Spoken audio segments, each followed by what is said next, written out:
The hardest phase you will ever go through when starting your fitness journey is that very, very, very first body recomposition phase, which most of you need to go in if you're lowish muscle and highish body fat.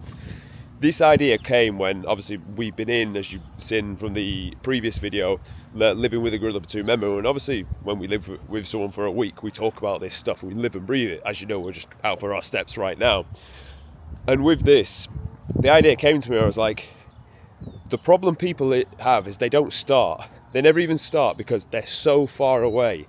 And we were saying that after the first phase, life becomes so much easier because you got lean, and then when you start to train and add food to the process, you're able to drive more performance in the gym, build more muscle. That when you finish that first gaining phase and decide to cut back down, you're cutting down from a point of more muscle, of being able to improve your metabolism and not have to diet down for as long on such little food. But this is why the very first phase will be the hardest phase you ever go through. And if you're like in the trenches right now thinking you don't know if this is for you, and you're listening to me as you're doing your cardio, you're doing your steps, like, trust me when I say dig, because this will be the hardest phase. But once you've done it, life becomes a hell of a lot easier from there. So why is this the hardest phase? First of all, you've got the mental problem, the mental block, because you are so far away from that character that you want to become. Right now, you have tried to get in shape many, many times, but you'll always have this constant pull to snap back to that old version of you. How do you get around this? I make Gorilla Platoon members create what we call the 2.0 version of them, the better character version of them. So the way you would do this, first and foremost, you can find a picture of the physique that you want to develop, but you also want to write down what characteristics, what ethos and what values you have, or should I say, the new individual that you want to become has. I also want you to write down 5 affirmations that you're going to be able to say back to yourself, because you're going to need to look at them on a daily basis to know that's the individual that you're soon to become. Now, that's going to give you what's known as your North Star, the direction of where you're headed to, but that's not going to be enough to make the steps. What you need to do is write down how that individual would live in a 24-hour period, because that's your practical steps. That's your day by day autistic, do this at this time, wake up at this time, do your steps at this time, cardio at this time, because everything has a time. You do it on a list. We love lists. You tick them off as you go through the day. And by just focusing on 24 hours, that's going to turn into weeks, into the months, into eventually finishing and crystallizing your first transformation and changing your physique. So that's how you're going to fix the mindset issue, which would be the first, and arguably, to be honest, that's about 70% of the battle. The next issue you're going to have is you're going to have low muscle. And you're going to have low muscle because you've probably not trained that much. And you're going to have low confidence in the gym because you kind of don't think you know what you're doing. So how do you get around this? You're just going to start on a basic training split that, as long as you hit the muscle twice per week, is good enough. If you're brand spanking new, a 3-day full body split is enough, because you want to look at training stimulus like a dosage of medicine. Like, you right now only need a little bit of medicine, a little bit of training stimulus for your muscle to respond and grow, because it's not had the stimulus before. If you've been training for over a year, go for a 4-day split. And if you've been training for 2 years onwards, then what you can do is go to a 5-day split, of which I like to run a push-pull legs and then a chest and back and a delts and arms, because most people will need more stimulus for the upper body than they will for the lower, unless your goal is solely lower body, like a female's goal pretty much is going to be that. Now, there's a few elements you want to focus on when you are training. The first thing is going to be the speed of each repetition. Most people will rush it. They'll come down, up, down, up, down, up. The problem with that is you're just moving weight from A to B. You're not connecting with the working muscle itself, so therefore you can't really feel anything or stimulate anything growing. The reason why we tell you to lift slow is A, because you're going to make a lot of gains from the eccentric portion of the rep or the lowering portion of the rep, but B, you're able to lift it with a lot more like intent and consistency because it's moving slower. So slow your tempo down, 3 seconds on the way down, stop at the bottom, drive back over the top. The next thing you're going to think is range of motion. Am I going down deep enough? That's what that means in simple terms. Don't do half reps. That's what that means in simple terms. The next point I want you to understand is, when you're training, try to think, where does the muscle start and where does it end? And this is one of the reasons why I couldn't grow a chest for the longest period of time. arguably we're still working on it. But when I was training my chest, I would just move my hands up and down, thinking press the load from A to B. The problem with that is the chest starts by your sternum and it'll insert onto your upper arm. So you need to actually think about converging your upper arm towards the midline of your body.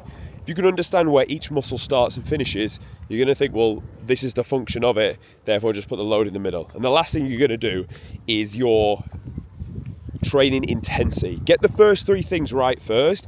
Honestly, and if you're brand spanking new, like even if you're training within like 1 to 2 reps in reserve, you're going to see some growth and you're going to see some development. And of course, track your lifts to make sure you know what you're beating, what you did last time. Now, you're not going to see a mass amount of change in the recomp. You will build a little bit of muscle if you're pretty new to training, or at the very least, you'll have held on to the muscle that you've already had. The next benefit comes from obviously the next phase, but you need this phase to prime you, because if you diet without lifting weights, essentially you're not going to be able to diet as well for as long, because you're simply not putting yourself in a big enough deficit where the muscle requires calories.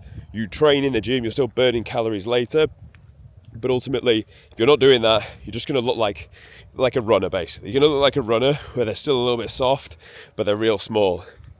Now, the final thing we want to discuss is nutrition. So this will be the hardest part for a nutrition standpoint, because to be honest, your metabolism is fucked.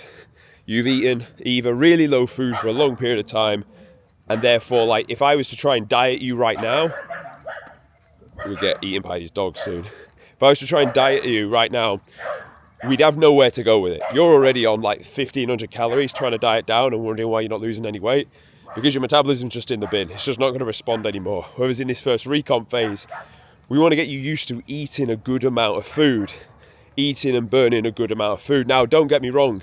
In this first recomp phase, to diet down eventually, you're going to be on lower food. Of course you are. And because your overall RMR is not going to be that high because the amount of muscle mass you've got, you're going to end up on low food, which means this is going to be a miserable experience.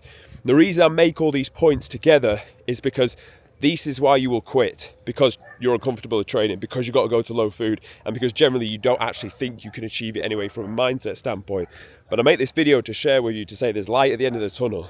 Once you finish this first phase, and also this is the big caveat, this will be the hardest phase you do, but it will be the most rewarding phase, the most 0 to 1 impact on your life. Adding like a couple of kilograms of muscle on after your third bulk, yeah, nice, cool, yeah, nice. Going from 20+% body fat down to having pretty much a 6-pack, massive change on your life, massive impact on your confidence, how you see yourself, your self-image, your respect for yourself, and then obviously what you're willing to tolerate from others. Massive impact on your life. And it will change the dynamic, because you've had to become, as I say, the 2.0 athlete version of you. So then life is going to be significantly better. So it is the hardest phase, but it is the most rewarding. Then after that, there's light at the end of the tunnel, because at this point, you've got a 6-pack, you're pretty lean, you've been training for 3 to 6 months, depending on your start point. And from there, we can start to reverse you back out. Add more food, week by week, add 200 calories in the form of carbohydrates, and reverse you back out. And know that you don't have to live like this forever just to maintain your 6-pack. So now you go into a gaining phase from a leaner standpoint. Your body's going to respond more to the way you utilize the food. Your numbers in the gym are going to increase. You're going to build more muscle. You're going to have a longer window to build muscle and to eat more food off, because you got lean first. And then you're going to do a cleanup phase. And you're going to see how much muscle you built in that gaining phase, of which you want to try and get that gaining phase to around about a 6 to an 8 month period, and sit in it for a long period of time. Don't get trigger happy with the food. Sit in a minute surplus, just enough to drive more performance in the gym. And then when you cut down that next time, it's so much easier. So much easier. Because why? You've bulked all the way up to higher food. Therefore, you got your body and your metabolism in a space where it needed to consume more calories to support your output that you were doing. You didn't get as soft and out of condition as you were the first time, because you built more muscle and your body fat percentage didn't get as high. So when you cut back down, it's quicker and you're more responsive to the diet itself, so it doesn't go on for as long. And then you get to see the fruits of your labor from that gaining phase. And then guess what? You repeat the process for another 2-3 years until you're happy with the condition. And then by that point, you're like, fuck me, decent. So your efforts in this early phase are going to be about like 40% of your overall effort in to get the dream physique. Obviously, there's still a lot of work to be done. So you're going to need to go through 2 to 3 bulking and cutting phases. But I would argue this first phase, as hard as it will be to start and get things moving, will have the biggest impact and change on your overall physique and body composition. So stop fucking around, start, get at it, get moving. And if you are already on it, don't fucking quit, because you will... this is the hardest one to get done, but the one that you will thank yourself for, going, thank God I didn't give up. Because you're only going to get older if you don't do it now. So hopefully this gave you an insight and some inspiration to understand that there's light at the end of the tunnel. It's hard now, but it's not always going to be that hard. Nothing hard ever lasts forever. So if you found this video of value, subscribe to the channel. And if you want to come join us in the Gorilla Platoon, you want me to do this for you, there'll be a link in the description. See you tomorrow.